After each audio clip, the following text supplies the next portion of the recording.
guys, I'm Jade, and for today's video I am going to be doing my July wrap up and my August TBR. I'm doing a combination video because I didn't read that much in the month of July, so that would be a really short video, so I figured it'd just be better to combine it. I also want to apologize for not doing my July TBR. I did actually film it, I just never got around to editing it and uploading it, and then by that point I didn't read like any of the books I said I was gonna read, so I was like, whatever. So in the month of July I only read 2 books, and I know that's not a lot, but I had a lot of things going on. I had Comic-Con and VidCon, which are both like a lot of time, like they take up a lot of time, and then you also kind of need time to recuperate after that, and I didn't feel like reading. And I was also watching stuff on Netflix, like I was binge watching Gossip Girl. Oh my god, Gossip Girl, you guys, you should watch it if you haven't watched it. And I don't know, I just wasn't really in the mood to reading much this month, but hopefully I will be reading more next month. So anyway, let's get to the wrap-up part of this video. So the first book that I read in the month of July was A Midsummer's Nightmare by Cody Keplinger. She is the author of The Duff, which is one of my favorite books, and I also have read Shut Out, which is another one of her ones, and really loved it. And I had this for about 6 months, and obviously it's like a summary book, and so I was really in the mood to read it. And it just sounded like an easy, fun read, especially since I wasn't really in the mood to be reading much. So this book is about a girl named Whitley who is a party girl. She likes to go to parties and get drunk and hook up with guys, though not necessarily sex. And she doesn't really have friends. She doesn't really like having friends because she kind of thinks they're a waste of time, and she doesn't really have relationships. She just like hooks up with guys. And so at the night of her graduation party from high school, she ends up sleeping with this guy who is really cute, and kind of wants more after they wake up and realize they had sex and were drunk. He wants more. He wants her phone number and stuff. Since she doesn't do relationships, she's like, okay, bye, like see you never again. Then she finds out that her dad is actually getting remarried, and she goes and spends the summer with him every summer, and so she learns he sold his condo and now has this new house, and that he is getting married to this woman who has 2 kids, and that she like never knew about this, though they knew about her. And guess who is gonna be her new stepbrother? The guy she slept with on graduation night. Yeah, so as you can imagine, there's a lot of like tension, and just it's really funny and lighthearted. I didn't like this quite as much as I liked The Duff. It was just kind of a little slow at parts and not a whole lot going on, though it was really interesting for the whole book, and I really did like it. But like I said, at times it was just a little bit slow for my liking. I would have liked a little bit more storyline going on instead of just talking, which there was a lot of. But again, it's like not that bad. I mean, I did really enjoy this book. I ended up giving it 4.5 out of 5 stars. So the next book that I read in the month of July, which was also the last book that I read in the month of July, was 10,000 Skies Above You by Claudia Gray.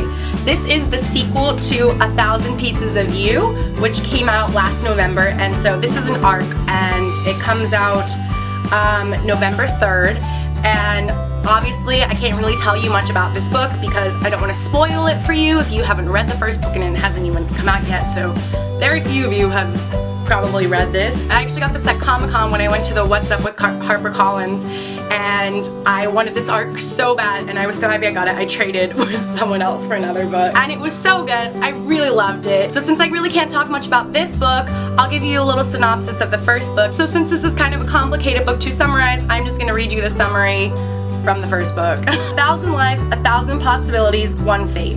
Marguerite Kane grew up surrounded by cutting-edge scientific theories thanks to her brilliant physicist parents. Yet nothing is more astounding than her mother's latest invention, a device called the Firebird, which allows people to leap into alternate dimensions. When Marguerite's father is murdered, all the evidence points to one person, Paul, her parents' enigmatic star student. Before the law can touch him, Paul escapes into another dimension, having committed what seems like the perfect crime. But he didn't count on Marguerite. She doesn't know if she can kill a man, but she's going to find out. With help of another physics student, Theo, Marguerite chases Paul through various dimensions. In each new world Marguerite leaps to, she meets another version of Paul that has her doubting his guilt and questioning her heart. Is she doomed to repeat the same betrayal? As Marguerite races through these wildly different lives, a Grand Duchess in Tsarist Russia, a club-hopping orphan in a futuristic London, a refugee from worldwide flooding on a station in the heart of the ocean, she is swept into an epic love affair as dangerous as it is irresistible. This book was amazing. I loved it so much. And can we just talk about the covers on these for a minute? They are so beautiful. I like this one slightly better, I think just because of the color scheme. I like purples and pinks and blues more than Revenges. I had given this one 5 out of 5 stars, and I also gave the sequel 5 out of 5 stars. I was really happy with how this one was, and it goes through more dimensions and her being in new lives and stuff, which I think is really interesting, but it's a new plot line. And this book ends on such a cliffhanger. Oh my god, I cannot wait till the next book, and now I have to wait like a year and a half, and that makes me really sad. So anyways, I gave this book 5 out of 5 stars. I loved it, and I cannot wait for the next book in the series. So these are the 2 books that I read in the month of July. It's a very small stack. Oh my god, you guys. Biggest stack ever. This is so hard to hold up. So that is it for what I read in July. I know 2 books isn't much, but honestly I was happy that I read anything because I kind of had to force myself to read a bit. Once I started reading I was good, but I had to be like, okay, let me sit down and read a book. So I'm happy I read something. So now let's move on to what I will be reading in the month of August. The first book that I want to read in the month of August is Paper Towns by John Green, because if you're not aware, the movie just came out and I was at VidCon when it came out, so obviously didn't get a chance to see it. And I also really want to read the book before I see the movie. It's not that long, it's like 300 pages, so I should be able to read it pretty quickly.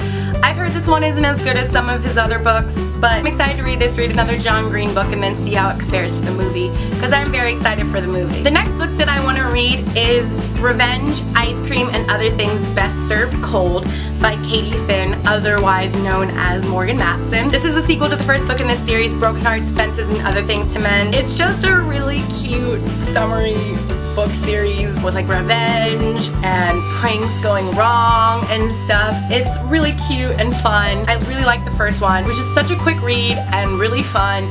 It's like if you've ever watched Revenge. I love that show. I'm so sad it's off the air now, guys. But it's kind of like a lighter version of Revenge. Like it even takes place in the Hamptons. Like it really reminded me of Revenge. It's a really cute, fun summer read, and the sequel just came out in May, so I'm really excited to read it. And also, these books have the best titles I have ever heard of. I mean, they're so cute. So I am really excited to read this one, and hopefully it will be as good as the last one. I think this is a trilogy, but I'm not quite sure.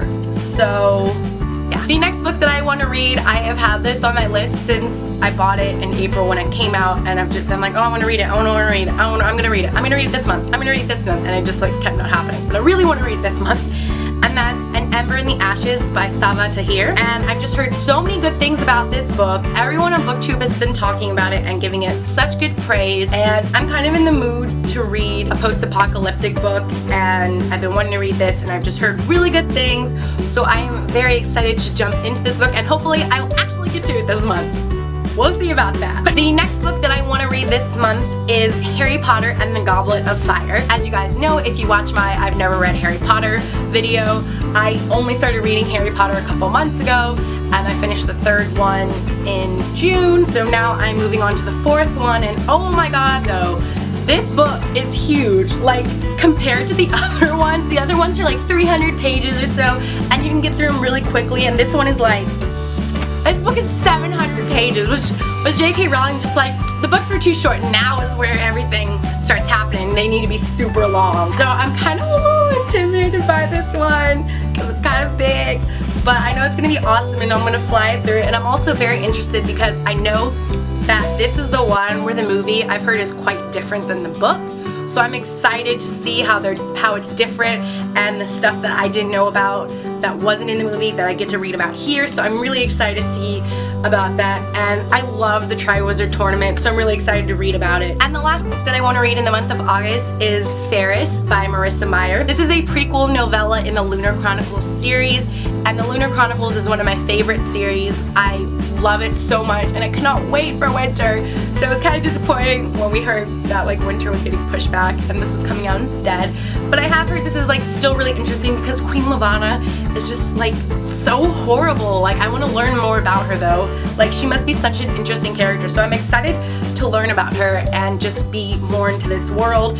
I have read all current 3 books, Cinder, Scarlet Crest, and I have heard that if you want to read Ferris, it is best if you read it in the order it's published. So this is the latest one, and like that you should read it before winter is what I've heard. It's really short, so I should be able to get through it really quickly. And this cover is also so cool. I really like this cover. They all have really like beautiful covers in this series. So so I'm very excited to read it and get to know more about the queen that I hate. So these are all the books that I'm hoping to read in the month of August, and when I stack them all up, it is pretty intimidating because these are like some fat books and they're pretty heavy too, so we will see, but hopefully I will be able to get to them all. But it's a nice little impressive stack.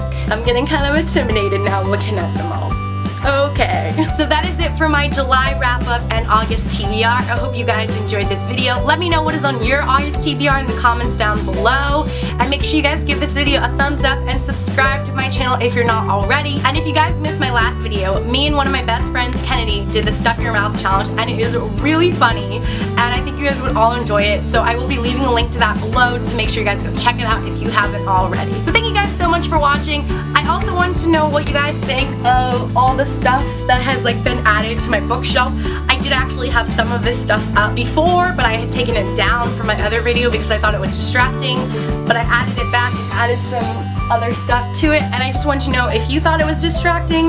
Is it distracting in the video, or do you like it? Please let me know, because I like it, but I don't know if it's distracting, and if it is distracting, I'll take it down, because obviously I don't want something to be just too much and distracting in the video. So please let me know if it is okay or not. Alright, I will see you guys next time. Bye!